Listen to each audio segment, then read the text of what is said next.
Doctor! Doctor! Hey, I missed you! A young woman called, running down a packed street. She was wearing a black leather jacket, an orange shirt, skinny black jeans, and tall black boots. She smiled, and her black hair tied into a plait flew behind her. She ran and ran, panting to get to her favourite person in the world. The person in question was wearing brown boots with blue trousers that didn't quite meet the top of the shoes. They wore a blue shirt with different colours striped across the chest.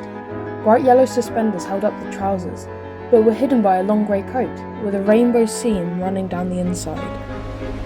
They stood there, with their blonde hair flowing around their face. They had a beautiful chain earring hanging from their right ear, which went perfectly with their beaming smile. As the young woman ran closer, her favourite person reached out their arms and called, "Alright, Yaz." The young woman named Yaz threw herself at her favourite person and hugged them tight. She had her ear to their chest and heard the beating of the two hearts, something that made this person ever so slightly more special to her. Both of them stood there, holding on to each other, letting the warmth swirl around them and consume them. Yaz looked up into the brown eyes of the doctor, one of the oldest creatures alive, which looked like a 30-year-old human with the energy of a teenager. The doctor was quite a bit taller than Yaz, but that's why she liked to hug her. It felt so comfy to be wrapped up by someone bigger and taller than you. "Well, we can't just stand here all day," the blonde-haired woman explained, dragging Yaz by the hand. "We have the whole universe to see." The doctor burst into a run, holding Yaz's hand and pulling her behind her. Yaz had a look of surprise on her face, that quickly changed into laughter at the shock of being surprised at what the doctor was doing. She should have been used to the blonde woman's ways by now, but she loved every minute of it. The two girls ran down an alleyway and ran towards a big blue box. At the top, written in white letters, was Police Public Call Box. Perched on top of it all was a blue light that Yaz knew all too well. The frosted windows emitted a soft yellow light that sent excited shivers through Yaz's body. The Time Lord pushed open the door, disobeying the sign outside the very door she was opening, and gestured for Yaz to step through. The younger woman stepped into the blue box, into a place of wonder and hope. A place that was bigger on the inside. The TARDIS. It stood for time and relative dimension in space, and it was Yaz's second home. "Where are we off to today then?" the blonde woman asked, dancing around the controls. Her coat flapped behind her as she whispered to the pulsing yellow console.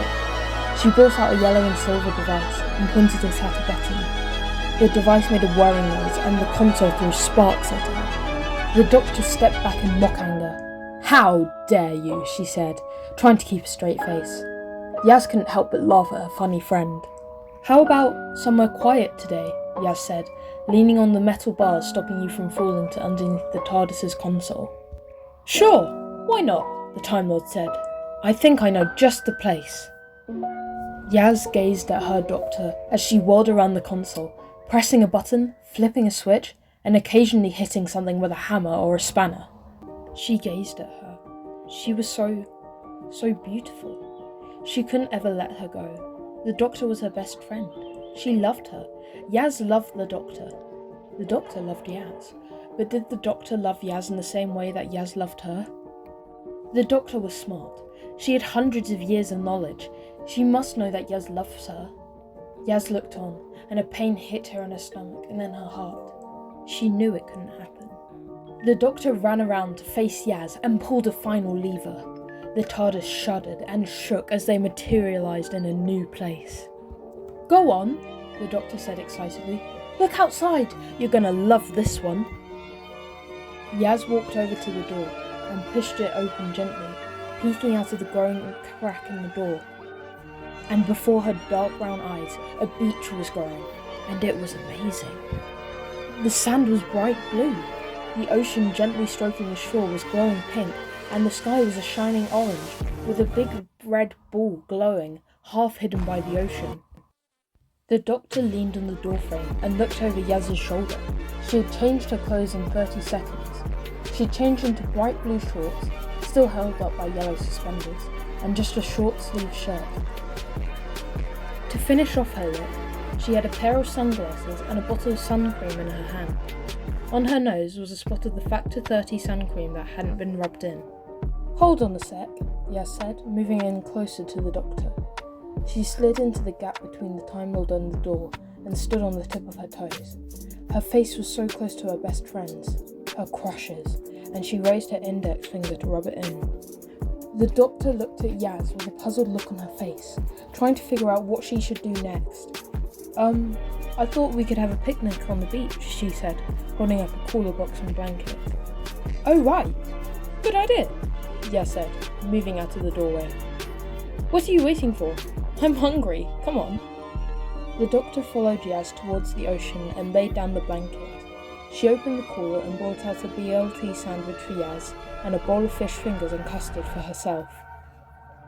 After a few minutes, their moment back at the TARDIS had been forgotten, and once they had finished eating, they sat in silence, watching the sunset.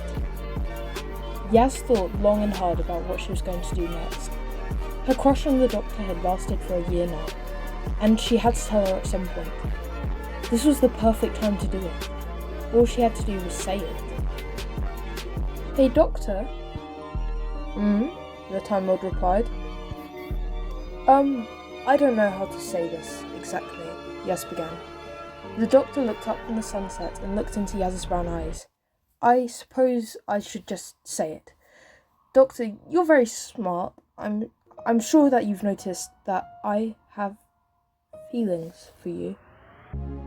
The doctor continued to look at Yaz, not changing her expression. I don't know, but I think that you might like me too. But I might be completely wrong, and I don't want to hurt either of us, and I don't want to lose you as a friend. Yaz, the doctor whispered, barely audible. I do like you. I've liked you for a long time now. Yaz's face went from shocked to pure happiness in seconds. She beamed a relieved smile. Do you think that I could maybe kiss you? The doctor said tenderly. Her face looked so delicate and beautiful. Her eyes were so full of fear from the question that she had asked. Yaz nodded and leaned in. The doctor placed a soft hand on Yaz's cheek, the other sliding down to her waist. Yaz put both hands around her best friend's neck. Their lips pressed together, slowly and softly, as if questioning if this was okay, and it felt so right for both of them. Their lips met together again, and it felt like everything wrong with the universe had been put right. What had been separated for years was finally together. The doctor and Yaz, finally together. Nothing could stop them.